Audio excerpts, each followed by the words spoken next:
Hello everyone and welcome back to a new video. In this video I'm gonna show you guys how you can use speed limiter in your Porsche.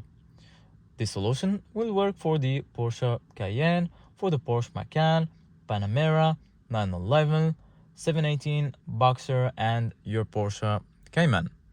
So if you guys want to learn how to do it, just follow the steps that I'm gonna show you. So in order to find these settings, you can activate it actually just from your steering wheel. So here you're going to find all of the buttons to control the modes, the volume and so on. And if you guys just see here in the left side of your steering wheel, you're going to find set speed.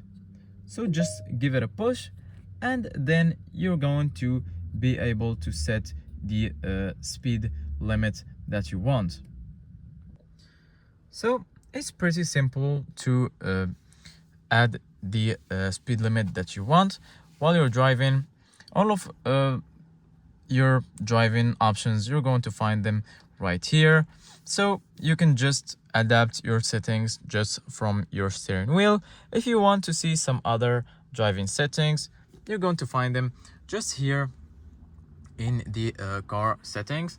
Right here you're going to find assistance, and then as you can see guys, you can see all of your settings, lane assist and so on. So this is it guys for today's video. Thank you guys for watching and see you guys in the next video.